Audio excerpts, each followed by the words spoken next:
Tonight, Barbegazi blasts into the ByWard Market. Snowmobiles soar for Winterlude after Friday night's canceled show. It's the second weekend of Winterlude. They're always spectacular. You see one and you think, oh, that's the best one until you get to the next one. We take a look at the events at Rideau Hall and Confederation Park. A new consulate in Greenland. From a diplomatic standpoint, is going to serve many Canadians, many people of Greenlandic and Danish descent. Canada's Foreign Affairs Minister joins counterparts from Denmark and Greenland for the official opening. Crews across Ottawa busy clearing record amounts of snow. I think they're pretty swift at getting it done, better than Toronto. We tell you where it all ends up once it's loaded up and hauled away.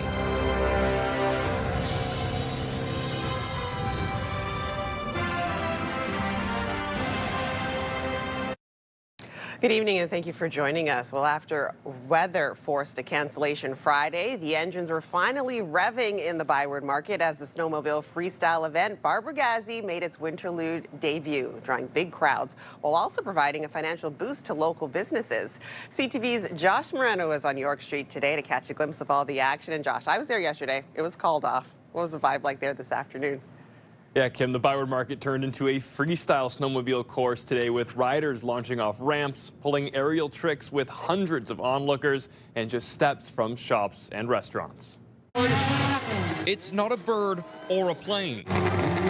It's Barbegazi, making its debut at Winterlude, and for Jeff and Karen Atkinson, here from the U.S. for the weekend to take in the capital's winter festival, it's impossible to ignore. It reminds us of watching the X Games on TV back in the U.S. Barbegazi, a freestyle event, features snowmobiles flying off ramps and performing aerial tricks in the heart of the ByWard Market. The amount of bravery that takes to actually get those machines and do those tricks, well, it's taken years to prepare for that. It's incredible. The event, postponed on Friday because of weather, brought people back into the market as riders took to the course. It was a storm. Like, there was so much snow coming up and being poured down. You had it was a bit sketchy also from a traction perspective. We'd rather give everybody a couple good shows afterwards and cancel one versus get hurt and then nobody gets any shows. Organizers say safety drove the decision to delay, but Saturday's conditions allowed the show to go on. It was super cool to see the people, stacked in the parking lot, garage, and all around the course. I think tonight is going to be epic because we'll have 3 riders and a bigger show. To be out in cities like this, capital of the country, and people that may have never even seen a snowmobile before are out watching us do this, so it's pretty cool for all of us. The downtown Winterlude crowd also providing a much-needed boost to businesses in the market. It always kind of starts on Fridays, and then we see it throughout the weekend, so always a good sign, and hopefully, like I said, it's just trending in the right direction here the next few weekends. And the sights and sounds of flying snowmobiles, more than enough excitement for the Atkinsons, opting to stay on the ground. I wouldn't want to do that, though, and take my hands off the gas pedal. Organizers say they were thrilled with how the first show went and say spectators going tonight at 7 p.m. should expect an even bigger spectacle and also to expect some backflips. There's also another show Sunday at 2 p.m. Kim. CTV's Josh Moreno reporting live for us tonight. Thank you, Josh. And you can scan the QR code on the bottom of your screen to link to us online or visit ctvnewsottawa.ca. We have more details on the freestyle snowmobile show, that is, Barbegazi, and its debut here at Winterlude. All right, we'll take our first check of the weather here this evening. Environment Canada, they have issued a yellow snow warning for the Ottawa area, cautioning of wind chills of near -35 throughout the weekend. It's going to be really, really cold, and this comes with an elevated risk for frostbite and hypothermia. Environment Canada says to cover up, as frostbite can develop within minutes on exposed skin, especially with this wind chill. And if it's too cold for you outside, it's also too cold for your pets. So let's take a look at what's happening here in Ottawa at the moment. We're looking at minus 19. Again, it makes it feel a lot cooler with that wind chill. We'll have a chance of flurries in the overnight hours that we're looking at as well. As for tonight's lows, minus 24, clear conditions for Ottawa. We're looking at minus 24, some cloud cover for Cornwall and for Brockville, clearer conditions toward Kingston and Trenton. They're looking at 24 degrees and 25 degrees as well. Minus 30, really cool over toward the Bancroft area. Same thing for Pembroke, minus 22 up in Kittigan-Zibi. Minus 30, clear conditions for Gatineau. Minus 22 for Mont-Tremblant and for Maniwaki. Minus 30 for Petawawa. Minus 24 for Kemptville. Minus 18 for the Montreal area. As for tomorrow's highs, we're looking at sunshine, minus 14 here for the Ottawa area. Same thing for most of the Seaway. Minus 13 for Trenton, though. Minus 15 for Bancroft and Pembroke. Minus 14 for Kittigan-Zibi. Same thing for Gatineau. Sunshine we're looking at there. And minus 13 for Maniwaki and for Mont-Tremblant, and some cloud cover toward the Montreal area. They'll be sitting at minus 11. Well, one man is dead after he was struck by a vehicle early this morning west of Perth. It happened on Highway 7 between Highway 511 and Glentay Road just before 1 a.m. The 44-year-old Ottawa man was standing beside his minivan where a tow truck was pulling his vehicle out of the ditch when he was hit by another vehicle. He was taken to hospital where he died a short time later. Anyone who may have witnessed the crash or has relevant information or dash cam footage is asked to contact OPP. First responders were on duty of a fatal collision on Ottawa roads last night near Richmond. Now, according to paramedics, it was a head-on crash. It happened around 5:15 late yesterday afternoon on Franktown Road. Paramedics say one person is dead and that one man was brought to hospital with non-life-threatening injuries. And Ottawa police posting to social media that a 39-year-old snowplow driver has been arrested for impaired driving early Saturday morning. This is after colliding with a police cruiser. According to police, the collision happened on Rideau Street shortly after 4 a.m. The driver tested 4 times the legal blood alcohol limit. Well, Canada's Foreign Affairs Minister Anita Anand joined her counterparts from Denmark and Greenland as Canada officially opens a consulate in the Danish territory's capital. Broadly, when we work together in UN and NATO and other settings, that we need to stand up for a world order where might isn't right. And as the Prime Minister of Canada stated very clearly in Davos, the middle powers have to come together and work together. Our work here from a diplomatic standpoint is going to serve many Canadians, many people of Greenlandic and Danish descent, and we look forward to people-to-people ties, especially amongst Northerners and Inuit. Anand raised a Canadian flag at the consulate on Friday as people gathered and spontaneously sang "O Canada" while waving both Canadian and Greenland's flags.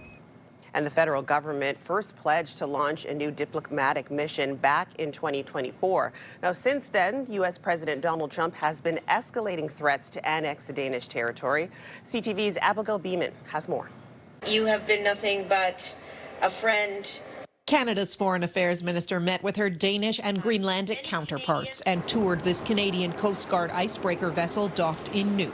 And I thank the people of Nuuk and Greenland and Denmark for being so warm and welcoming to Canada and Canadians. We stand with you. It is deeply appreciated. It brings comfort and reassurance. Greenland wants to mirror Canada's newly opened consulate with a diplomatic presence in our country in the years ahead. This is a kind of new beginning with the consulate in Nuuk. As for threats from Donald Trump about annexing Greenland, I don't think about it. No. At all. So. Do you think it was real, his threats? No. Leaders here say things are better than a month ago. Diplomatic talks with the U.S. are underway with new meetings scheduled. But the Danish foreign minister won't say if the U.S. has agreed to their so-called red line of sovereignty. We are not out of the crisis, and we do not have a solution yet. We are not there where we want to be yet. There is going to be a long track. So where we're going to land at the end, it's too early to say. Too early to say for a crisis that has dragged on for the people of Greenland. One man told me today he still can't sleep a month later, worried about the American threat. Abigail Beeman, CTV News, Nuuk, Greenland. Mexican authorities have found remains in an area being searched for 10 missing workers from a Canadian gold and silver mine. Authorities did not specify how many sets of remains were found, but say a body had characteristics of one of the missing people. 4 people have been arrested, believed to be tied to the disappearances. The workers were reported abducted in late January by a Vancouver-based mining company. China's top court has overturned the death sentence for Canadian Robert Lloyd Schellenberg in a drug smuggling case. Schellenberg was detained on drug charges in 2014. He was initially given 15 years in prison in 2018, but China retried him in 2019, saying his sentence was too lenient and sentenced him to death. Now, this was a month after Canadian authorities detained a Huawei executive on a warrant from the U.S. Global Affairs Canada says it was aware of the court's decision and will continue to provide consular services to Schellenberg and to his family. The ruling comes after Prime Minister Mark Carney visited China last month to boost trade ties. Former U.S. national security official Jake Sullivan says while Canada-U.S. relations will have to evolve given the current U.S. president's trade threats, a sustained relationship is in both countries' best interests. And I think the U.S. and Canada have such deep interests and communal ties and a very long border that we have to find a way to have a deep and sustained relationship, even when we hit difficulties like a president in the United States who, claims Canada's the 51st state or starts a trade war or whatever it may be. The longtime Democrat national security official under former U.S. President Joe Biden said it is important that two nations find a way to maintain that relationship, and adds he understands why Canadians would feel hostile to the U.S. president following numerous threats. And U.S. President Donald Trump made a racist social media post yesterday featuring former U.S. President Barack Obama and his wife Michelle Obama as primates in a jungle that was deleted after backlash. Trump said he won't apologize. CTV News U.S. political analyst Eric Ham says this could have major political consequences. This was a stingingly incendiary post that the president set up on his Truth Social, something that I think even goes beyond the pale for this president. And we're seeing that the fallout is actually continuing. In fact, we have heard from a number of GOP strategists actively working in the midterm campaigns. And one said that he believes that this post single-handedly actually has now turned the House over to Democrats in the upcoming midterm elections. Now, Trump blamed a staffer after widespread backlash from civil rights leaders to veteran Republic senators for its treatment of the nation's first black president and the first lady. The post was part of a flurry of activity on Trump's Truth Social account that amplified his false claims that the 2020 election was stolen from him. Well, the Ontario Liberal Party says its next leader will be announced this fall. This comes after Bonnie Crombie stepped down last month following the party's third-place finish in last year's election. In a statement this afternoon, the party laid out how the leadership race will work. Members will vote online from November 9th to 20th using a ranked ballot system. The new leader will be announced on November 21st. For now, Ottawa South MPP John Fraser is serving as the party's interim leader.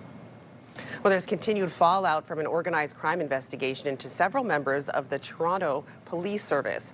Peel Regional Police have now suspended 3 officers in relation to the probe.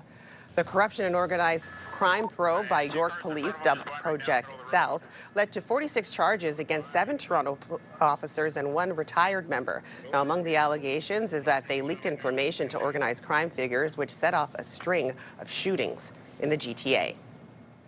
One of the accused, Toronto Police Constable Timothy Barnhart, was denied bail at a hearing yesterday. Now, he's facing 17 charges in Project South, the most of any officer. He's accused of providing 3 suspects with an address in the murder plot of a corrections officer in York Region.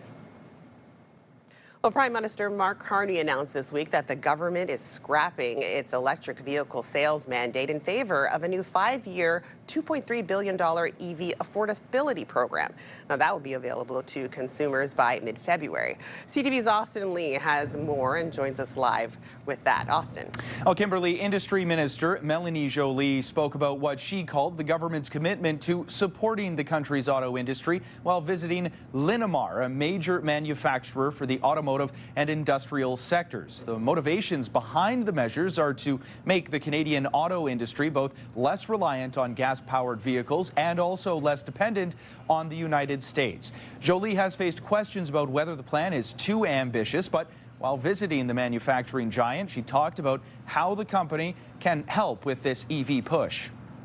But there are many things we can control. And what we do with our auto sector is something we can control.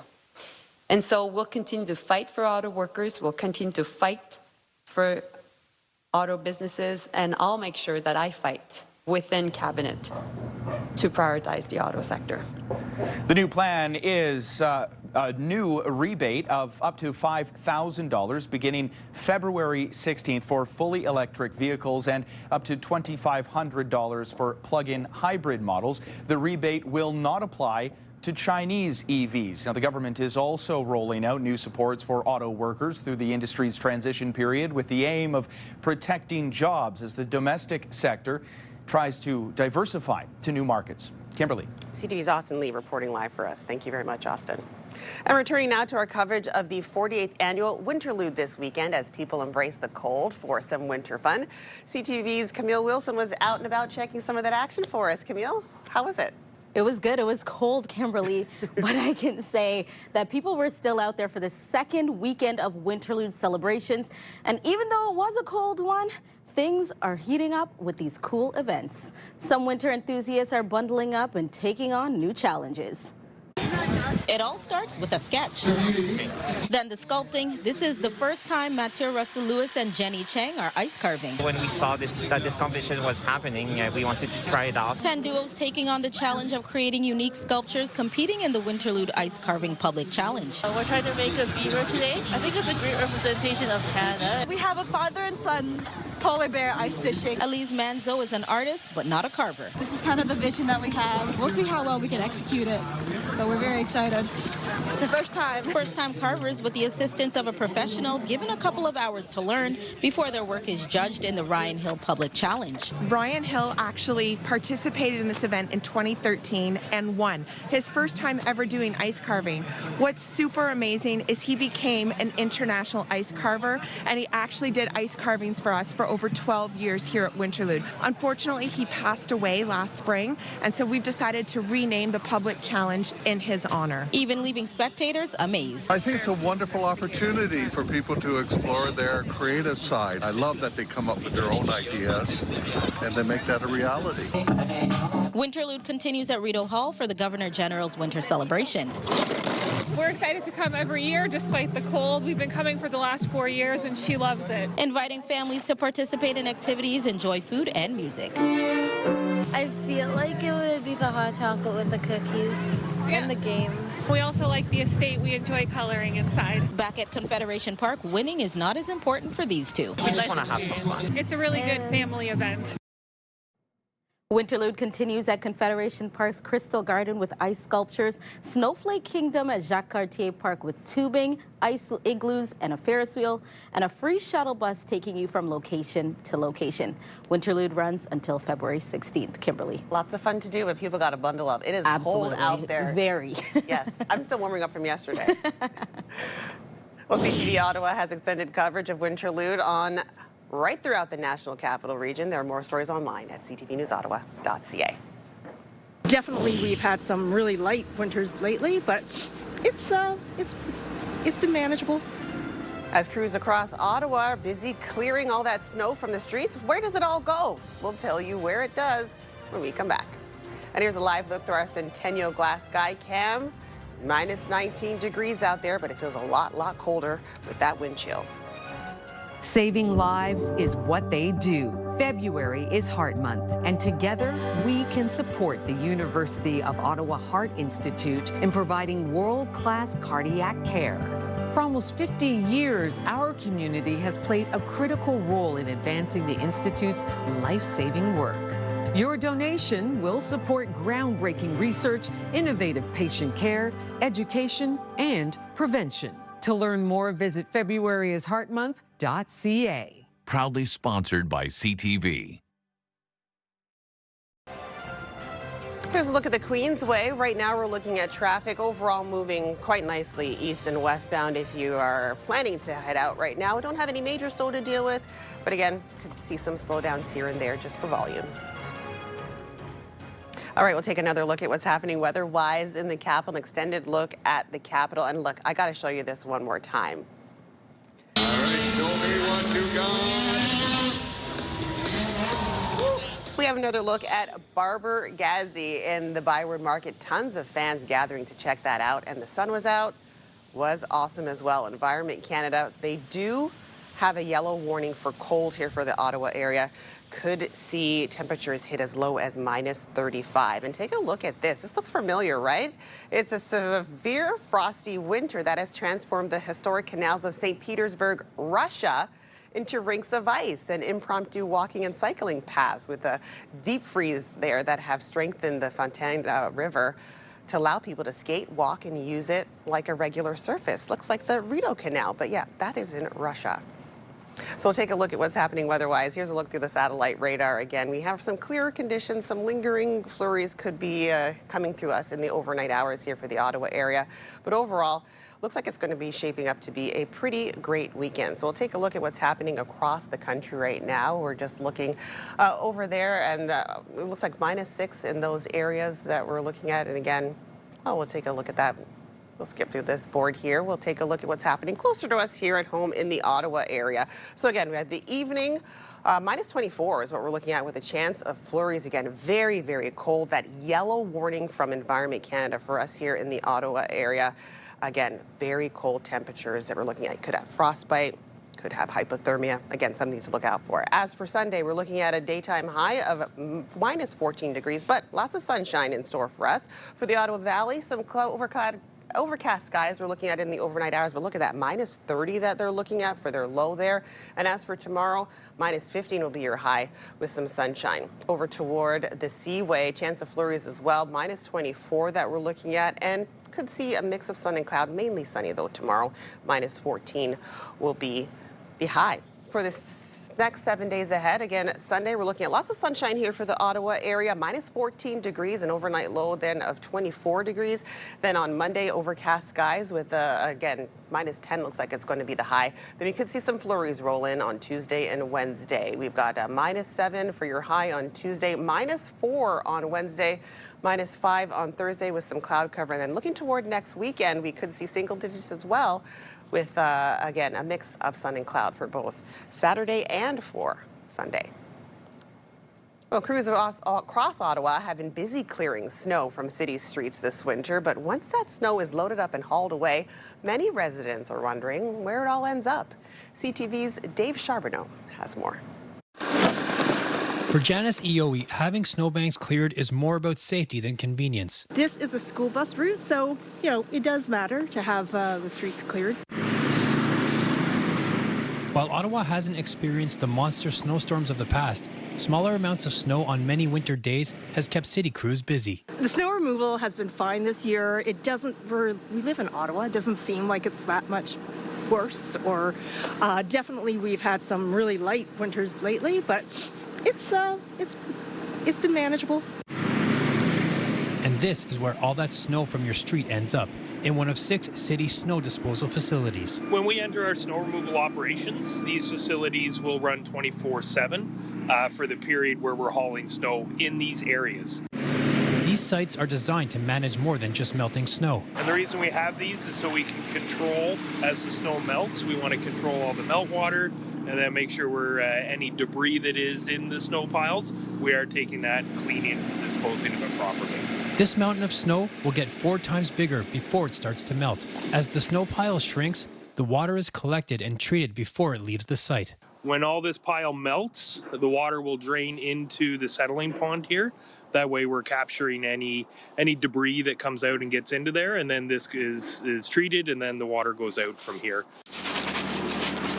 Back on residential streets, some residents say they would like to see snow removal happen faster. I wish they do it more often, but I guess they have to keep it within their budget. When the snowbanks get too high, it gets a little bit dangerous and it narrows in. So, yeah. But this street isn't too bad. They do it pretty well.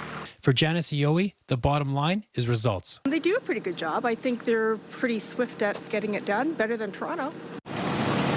And it will take months, well into August, before all the snow at these sites is fully gone. Dave Charbonneau, CTV News. We're starting to see public administration, jobs in public administration decline, and those impacts obviously more centered in Ontario. Still ahead, we'll have a latest look at Canada's unemployment picture, where the jobs are disappearing and what's driving the losses. That's after the break. February is Heart Month, and Rona Manitic, 692 Coffee Bar, and Angelina and Heist Manitic are supporting the Heart Institute because of the work they do, and it's saving lives. Heart disease touches everyone and is a great way for us to give back and support our community. And we're getting a snapshot, a new snapshot, that is, of Canada's unemployment picture. Nearly 25,000 positions were lost last month, with the jobless rate dipping to 6.5%. CTV's Heather Wright has more now on where those jobs are disappearing and what's driving the losses. The hits keep coming for manufacturing, especially in Ontario, the province which saw the largest number of job losses last month, according to Statistics Canada. Overall, Canada's economy lost nearly 25,000 jobs in January, while the unemployment rate fell to 6.5%, a result of fewer people looking for work. And while Alberta, Saskatchewan, as well as Newfoundland and Labrador all gained jobs, Ontario was hit hard, losing a whopping 67,000 last month. That includes roughly 1,200 workers at the General Motors plant in Oshawa, Ontario, where last week the company cut one of its 3 shifts. I think we're seeing it in the sectors that we were expecting to see. For example, manufacturing is still suffering job losses, and we're starting to see public administration, jobs in public administration decline. And those impacts obviously more centered in Ontario. Economists say the report is not all bad news, as the majority of job losses were in part-time roles, while the number of full-time positions rose. Youth unemployment also dropped slightly after reaching all-time highs last year. But underlying this jobs report is persistent uncertainty in an economy that is not shrinking but not growing much either. Canada's economy probably has avoided a recession, but it's still growing very modestly, and it's really struggling to get ahead of this trade war because of the ongoing uncertainty tied to trade policies. With CUSMA, the free trade agreement with the United States and Mexico, up for review this year, many businesses holding off on hiring and investing, waiting to see the outcome of those trade talks. Heather Wright, CTV News, Toronto. The federal government says it's making more than $1 billion available to Canada Post in the form of a repayable loan to help keep the Crown Corporation afloat. Now, the money would be provided as needed and is described as a short-term financial bridge. Now, this is in addition to the more than $1 billion the federal government has already provided a year ago, and it comes after Canada Post said it wouldn't need another bailout. The federal government said the temporary support is to ensure service is maintained while the organization makes changes to make it viable long term. Well, some U.S. alcohol will soon return to liquor store shelves in Quebec for a limited time. The province's liquor board says some ready-to-drink beverages, sakis, and cream-based products will return to stores on February 12th. Quebec's finance minister says the only products authorized to be sold are those which would start to deteriorate by March of 2027, with proceeds of the sale going to Quebec food banks. Now, last March, the Quebec government ordered the liquor board to empty shelves of U.S. alcohol in response to tariffs slapped on Canadian goods. The Canadian government has placed a travel advisory on Cuba, warning travelers to exercise a high degree of caution. Tourists are now being forced to switch hotels in Cuba as the island struggles through a fuel shortage. The whole hotel is relocating except for the ones that are leaving tomorrow. but it was not at maximum occupancy, so maybe 100 people. It might be about 100, 150 people at the hotel. And their goal is to amalgamate and consolidate all the vacationers into one resort. Now, the island relied on Russian and Venezuelan oil suppliers, but the U.S. operation to remove Nicolas Maduro from power and U.S. efforts to isolate the island have left Cuba without a major fuel supplier. Canada's women's hockey team is finally taking to the ice today after their game against Finland was postponed due to a norovirus outbreak. Now, the virus remains top of mind for players and organizers as they keep to work what some are calling the winter vomiting disease contained. CTV's Heather Butts has more from Milan. More eager than ever ahead of their first game, some of Canada's women's hockey team appeared unfazed their initial opener was postponed. A lot of the players had been through this when we were in Beijing with, we had to wear a N95 mask during one of our games. So a little adversity like this, I don't think it shakes us up too much. Canada and Finland were forced to reschedule when 4 members of the Finnish team got the norovirus. A case on the Swiss team confirmed 2 days later. Officials are confident it's contained. 1 case in the Swiss team, but let's be very clear, no outbreak. And those cases came with symptoms. So again, what was done by the medical teams, super precise, super nicely done. Athletes say they are taking added precautions in dining halls and trying to keep their bubbles small. We've been washing our hands with soap and water like mad. Canada's women's team is considered an underdog at these games, the first since the PWHL put an added spotlight on the extraordinary talent within the sport. It's expected to be the strongest tournament yet. With the PWHL and how physical it's been, some of the other countries too growing and the girls getting stronger and bigger too. So it's super exciting, I think, from a fan's perspective to be able to watch this level of hockey here. Canada's snowboard cross team has suffered another setback, pulling a second athlete from competition due to injury.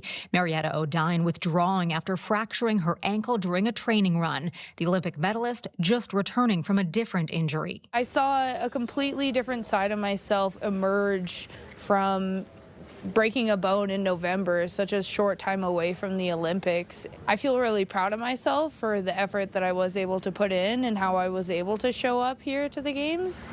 It was an exciting opening day for alpine action, though not the result Canada was hoping for. James Crawford managed to secure a top 10 finish in the men's downhill. It was the host country that came out strong. Italy claimed 2 podium spots in that race, thrilling a home crowd. Heather Butts, CTV News, Milan. I've been watching the Olympics since I was a little kid, so it's fun to finally have adult money and spend it on doing stuff that I want to do.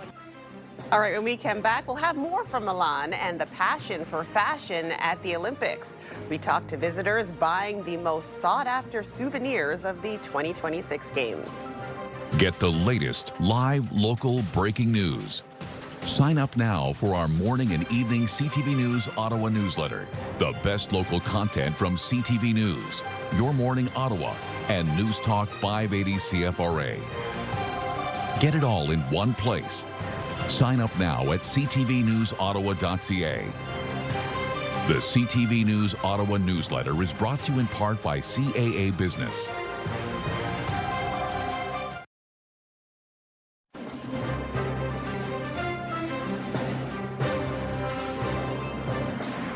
Well, in case you missed it this week, while all eyes were on Wiarton Willie on Monday, another Groundhog Day prediction may have come much closer to home and on much longer legs. CTV's Caitlin Wilson explains on her visit with the emu named Enzo. Willie told me as he did not see the sun, so everybody knows what that means. While crowds gathered in Wiarton, hoping a groundhog would deliver an early spring, another creature more than 500 kilometers away was also hoping to get in on the action. Although much larger and significantly less traditional, she may have stolen the spotlight. Enzo is now the new Wiarton Willie of Almont. And so she's been dubbed that by a lot of people in town. Her name is Enzo, and on Groundhog Day, she decided Almont was the place to be. We use that to go in and out to change their bedding, to give them food. And they took the opportunity yesterday to use it as their escape route.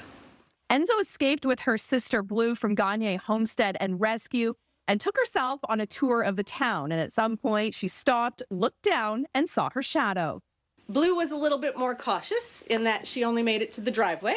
Enzo had people out of the house, people walking their dogs stopped taking videos, people pulled to the side of the road in cars because nobody knew what to do with an emu. And for a moment, Foley said neither did she. As the rescue's canine coordinator, it's not often she hangs out with the emus. How the heck do you rescue an emu was my first question. But I didn't have time to wait for those answers, so in the car I hopped. I grabbed a couple of dog leashes because I have great supply of dog leashes and went to find the birds. After being escorted home, many were relieved to hear Wyerton Willie didn't see a shadow, a sign of an early spring. But in Mississippi Mills, apparently Enzo did. Who do you think is more accurate? I'm going to side with Enzo on this one. Caitlin Wilson, CTV News. Well, as the first medals of the 2026 Winter Olympics are handed out in Milan, lines are also growing at souvenir shops spread throughout the city. As CTV's Garrett Berry tells us, visitors are connecting with the games with their wallets. It's hard to outshine the towering Duomo di Milano, but this morning in Milan Central Square, these massive lineups pointed elsewhere. I don't know. It's different. Nobody else is going to have one back in Atlanta. I don't know. How's that look? Maybe it's the Olympic spirit sweeping through, the desire for official Olympic souvenirs, and particularly mascots Tina and Milo has visitors opening their wallets by the hundreds. Both of them tell a story. Like, this is for the Paralympics, the white one for the Olympics. So I think it's worth the money. Even a satellite small location down the road saw lineups close to 30 minutes pouring out into the street. This is my first Olympics, actually, so I've been watching the Olympics since I was a little kid. So it's fun to finally have adult money and spend it on doing stuff that I wanted to do when I was a kid. You never quite know who you will find in line. Perhaps Italian siblings and torch relay runners Sofia and Leonardo Colobianchi. I love it. My mom bought it for us. Our mom bought it for us, and I have it in my room in Verona. Despite the lineup to get inside and the wait at the cash register and the cost of some of these items, most of the shoppers that I've spoken to today say this is a once-in-a-lifetime opportunity to grab some souvenirs. Are they steep? I don't know. I'm going to buy everything. I'm not looking at the price tag. Okay, so tell me about that. Why is it like so valuable to you? It's a once in a lifetime. Yeah. I don't know if I'll ever come back to the Olympics. Right. A few minutes later, here is the haul. The shirt, the hat, the little guy, and then my husband got a bunch of stuff. Right. So our bill was $250, but it's a deal. They say money well spent to be part of this experience in Milan. Garrett Berry, CTV News. I got this for my daughter. She's going to love him. Milan. All right, still ahead, Canada's first trip to the podium at the Milano-Cortina Winter Olympic Games is one for the record books. CTV's Austin Lee joins us at the desk with what you need to know. Far side pass, and it's an early shot. He scores!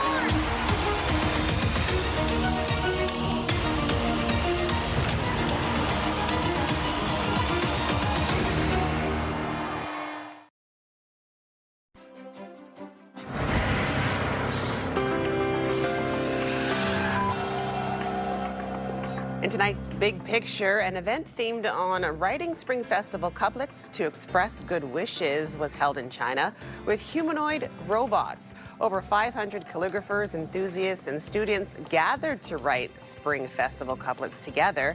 Now, 4 humanoid robots grabbed brushes, practicing in a unique calligraphy contest alongside the calligraphers. They didn't say who won, but that is some weird stuff. All right, now to some other stories you need to know right now. We're doing things a little bit differently tonight. CTV's Austin Lee joins us now. Austin. Yeah, we're pulling an old switcheroo on the viewers, Kim, and got to keep people on their toes, so that's why we do it. Also on their toes this afternoon, the Ottawa 67s hosting the OHL's top team, the Brantford Bulldogs. Vandenberg, and Ishkok again, Bow scores!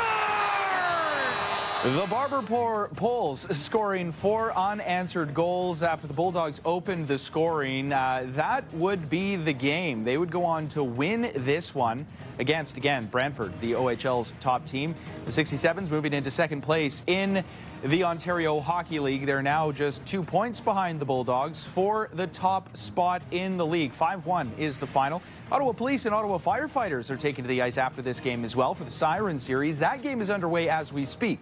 As for the 67s, they do play again tomorrow at TD Place Arena. They'll be taking on the Owen Sound Attack at 3 o'clock.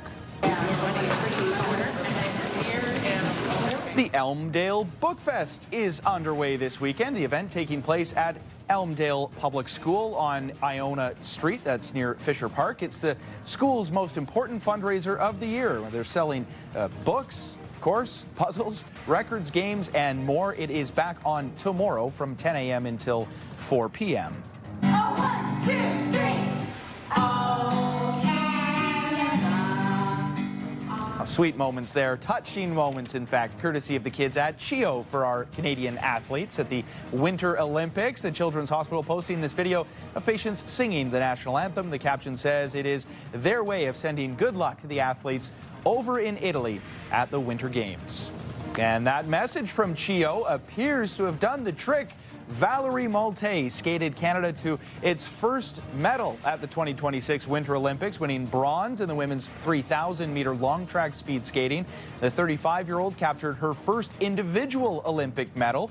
Malte becomes just the third athlete in the world and the first Canadian to win Olympic medals in both long track and short track speed skating. Ottawa's Isabelle Wiedemann placed 5th after taking home bronze in the last Winter Olympics. And Canada's women's hockey team kicked off their bid for gold at the Winter Games as well. They were taking on Switzerland this afternoon. This was an absolutely dominant performance for the Canadians. The final shots were 55-6. 55-6. I had to say it again. The final score was just 4-0, so an incredible effort from the Swiss goaltender in this one. Saskia Maurer making an incredible 51 saves in the game. Canada's next game is on Monday. They'll be playing the Czechs just after 3 o'clock. Thank you very much. Longtime Blue Jays announcer Buck Martinez has announced his retirement after 40 years with the franchise. The former big league catcher called more than 4,000 Blue Jays games in the booth. The 77-year-old from California first joined the Jays as a player in 1981, and he spent his final 6 seasons with Toronto. He has also managed the Blue Jays in the early 2000s. Martinez was diagnosed with cancer in 2022, and he did take a leave of absence that year while undergoing treatment. An absolute legend for the Blue Jays, Kim. I know you're a big fan, so sad to see him go. Yeah, I wanted to be the Blue Jays play-by-play announcer when I was younger growing up, but Buck does a much better job than I think I ever could, but yeah. Hey, fair enough, there's going to be an opening. So there you go. Maybe. No pressure. But yeah, absolute legend. Absolute legend. Absolutely. All right, coming up, a lookalike contest for a superstar who will soon grace the stage of the Super Bowl halftime show. And here's another live look through our Centennial Glass Sky Cam. We're sitting at minus 19 degrees here in the capital. Really chilly. Bundle up. Tonight, red flags for a popular travel destination. If you're a new traveler and you expect certain things like you would get in Mexico, maybe now is not the time for you. Why vacationers are being warned about heading to Cuba. Later on CTV National News and Watch on Crave. The National Capital Region is jam-packed with incredible experiences you don't want to miss. Hey, I'm Sanaya Taylor, your iHeartRadio Weekender, powered by Barhaven Ford. Get the inside scoop on all the biggest and best events every Thursday, Friday, and Saturday on CTV, Move 100, Pure Country 94, TSN 1200, and News Talk 580 CFRA.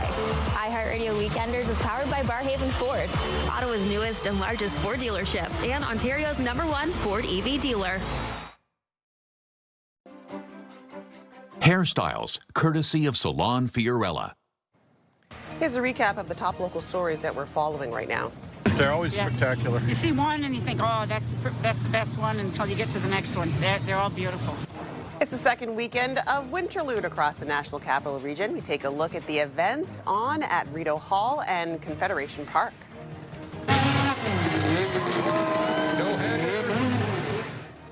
So cool. Barbegazi blasts into the ByWard Market as snowmobiles soar for Winterlude. Now, if you missed it, there's another show tonight at 7 and 2 more tomorrow. Definitely, we've had some really light winters lately, but it's been manageable. All right, where does all the snow go? We'll tell you where it ends up once it's loaded up and hauled away after crews across the city have been busy clearing record amounts of snow. All right, finally for us tonight, they may not be performing in the Super Bowl halftime show. That's right, but dozens of Bad Bunny impersonators were still able to partake in some of the festivities. A restaurant in San Francisco hosted a Bad Bunny Lookalike contest on Thursday. There were about 30 contestants, all tapped into their inner Bad Bunny to do their best impersonations. Now, by the end, a man known as Abdul Bunny was declared the winner. Now, he was a professional impersonator from Mexico. I don't think that's fair. If he does it for a living, I know. These just look like random guys off the street. I was going to say, some of these guys don't really look like him at all, but they're embodying the spirit of Bad Bunny. That makes sense. That guy with the hat there looks just like him. Yes, yeah. How funny would it be if he showed up to his own contest? And lost? Yeah. That happened to Kenny Rogers, you know? I did? It did.